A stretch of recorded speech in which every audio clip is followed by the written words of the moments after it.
حضرت ہود علیہ السلام قوم عاد سے تعلق رکھتے تھے۔ آپ علیہ السلام عاد ہی کے شریف اور نیک گھرانے میں پیدا ہوئے۔ حضرت ہود علیہ السلام اللہ کی طرف سے قوم عاد کو سچائی کا راستہ دکھانے کے لیے بھیجے گئے تھے۔ عاد کی قوم گمراہی میں مبتلا تھی۔ طرح طرح کے برے کام کرنا، ظلم زیادتی اور لوٹ مار کرنا ان کی عادت بن چکی تھی۔ خاص کر کمزور طبقہ ان کے ظلم و زیادتی کا شکار تھا۔ غریب کاشتکاروں کی زمینوں اور ان کے پیدا ہونے والا اناج مار دھاڑ کر چھین لیا کرتے تھے۔ انہیں فصل اگانے کی بھی مہلت نہیں دیتے تھے، اس لیے کمزور طبقہ بھوک و افلاس میں اپنے دن گزار رہا تھا۔ قوم عاد کا پیشہ کاشتکاری تھا۔ وہ زراعت کے طریقوں سے بھی اچھی طرح واقف تھے۔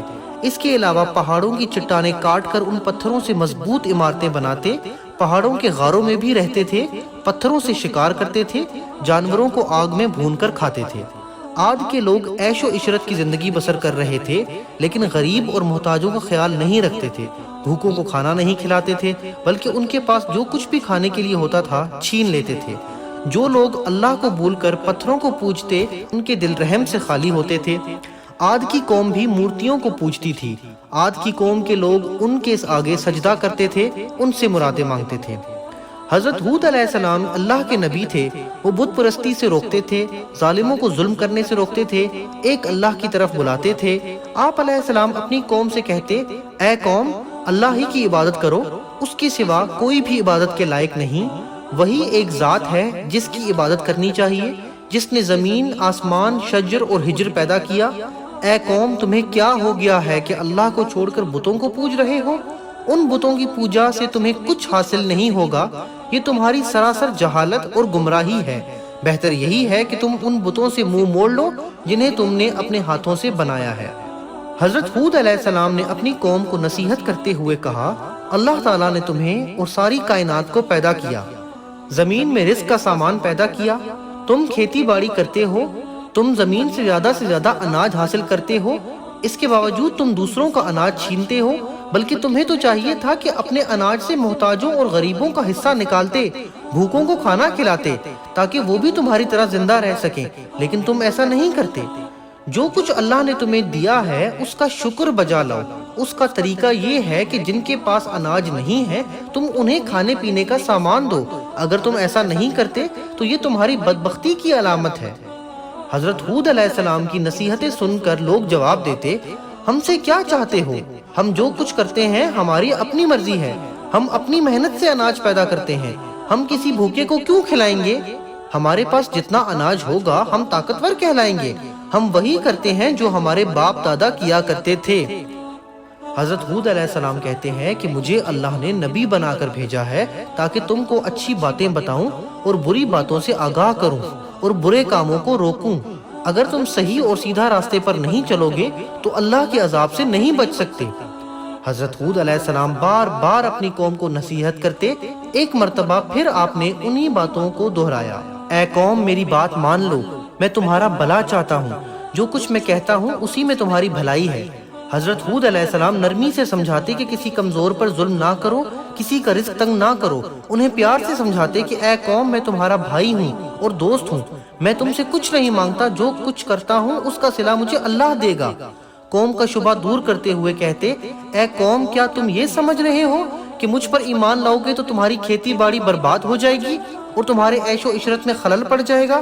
ایسا کبھی نہ سوچو۔ اگر تم بتوں کی پوجا چھوڑ دو اور مجھ پر ایمان لاؤ تو اللہ تعالیٰ تمہارے مال اور اولاد میں برکت دے گا، تمہیں قوت عطا کرے گا۔ آپ علیہ السلام نے اگلے زمانے کی باتیں یاد دلاتے ہوئے کہا کہ اے قوم، کیا اللہ نے گمراہوں کو ہدایت دینے کے لیے حضرت نوح علیہ السلام کو نبی بنا کر نہیں بھیجا تھا؟ اس قوم نے اللہ کی باتوں کا انکار کیا تو کس طرح اللہ کے عذاب نے انہیں پکڑا تھا۔ پھر تم میرے نبی ہونے کا کیوں انکار کرتے ہو؟ آپ علیہ السلام نے بتوں کے بارے میں فرمایا، یہ بت جسے تم اپنا معبود سمجھتے ہو، یہ نہ کسی کے ساتھ بھلائی کر سکتے، نہ یہ تمہیں نقصان پہنچا سکتے، بلکہ تم خود اپنا نقصان کر رہے ہو۔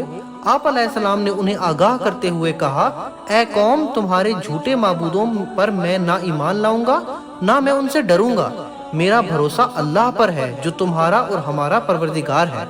قوم عاد کے لوگ برابر نصیحتیں سنتے لیکن کوئی توجہ نہیں دیتے تھے، ایک کان سے سنتے تو دوسرے کان سے اڑا دیتے۔ ایک روز قوم عاد کے لوگوں نے حضرت ہود علیہ السلام سے پوچھا کہ تم بار بار نبی ہونے کا دعویٰ کرتے ہو، تو اس کی تمہارے پاس کیا دلیل ہے؟ ہمیں کوئی دلیل دکھاؤ، ہم دیکھنا اور سننا چاہتے ہیں۔ بغیر دلیل دیکھے ہم اپنے معبودوں کو نہیں چھوڑیں گے، اور یہ بھی بتاؤ کہ جس عذاب کی بات کر کے ہمیں ڈرا رہے ہو وہ عذاب کب آنے والا ہے؟ حضرت ہود علیہ السلام نے جواب دیا کہ تم مجھ سے سوال کرتے ہو کہ عذاب کب آنے والا ہے، یہ تو اللہ ہی بہتر جانتا ہے۔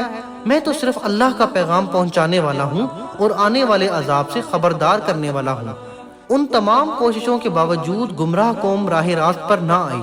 اللہ کے غضب نے جوش مارا اور عذاب کے آثار پیدا ہونے لگے۔ بارش نہیں ہوئی، پانی کی بے حد قلت پڑ گئی، خشکی سے زمین چٹکنے لگی، کنویں سوکھنے لگے، کھیتوں میں آبپاشی کے لیے بھی پانی نہیں تھا، درخت پودوں کی ہریالی ماند پڑنے لگی، پھول مرجھانے لگے۔ قوم عاد پانی کے لیے ترس رہی تھی، پانی کا ایک قطرہ بھی میسر نہ تھا۔ حضرت ہود علیہ السلام نے اپنی قوم سے کہا، اے میری قوم، اپنے رب سے گناہ بخشواؤ اور پھر رجوع کرو تاکہ اللہ بارش برسائے۔ نافرمان لوگوں نے کہا، ہم اپنے گناہ نہیں بخشوائیں گے اور تمہیں رسول بھی نہیں مانیں گے۔ لوگ بارش کے لیے ہر وقت آسمان کی طرف دیکھتے رہے، شاید کہیں سے بادل آ جائے اور بارش برسائے۔ ایک روز ایسا ہی ہوا، بادل کا ایک ٹکڑا نظر آیا، لوگ دیکھ کر خوش ہونے لگے کہ اب بارش ہوگی۔ حضرت ہود علیہ السلام نے فرمایا، جو تم دیکھ رہے ہو یہ برسنے والا بادل نہیں ہے، یہ بادل نہیں بلکہ عذاب کی علامت ہے۔ جس عذاب کی میں خبر دیتا تھا اس کا وقت آ پہنچا ہے، جو کچھ مجھے کہنا تھا وہ کہہ چکا۔ جو لوگ حضرت ہود علیہ السلام پر ایمان لا چکے تھے ان کے بارے میں حضرت ہود علیہ السلام سے اللہ نے فرمایا کہ جو لوگ ایمان لائے ہیں ان کو اپنے ساتھ لے کر کسی محفوظ مقام کی طرف چلے جاؤ۔ چنانچہ حضرت ہود علیہ السلام ایمان والوں کو ساتھ لے کر نکل گئے۔ شہر میں اب کوئی ایماندار نہیں رہا۔ لوگوں نے دیکھا کہ آسمان پر بادل کے ٹکڑے تیر رہے ہیں، ہوائیں چلنی شروع ہوئیں۔ ہوا میں اتنی تیزی تھی کہ پہلے نہ کسی کان نے سنا نہ کسی نے دیکھا تھا۔ دیکھتے ہی دیکھتے آندھی چلنے لگی، یہاں تک کہ اپنا ہاتھ بھی سجائی نہیں دیتا تھا۔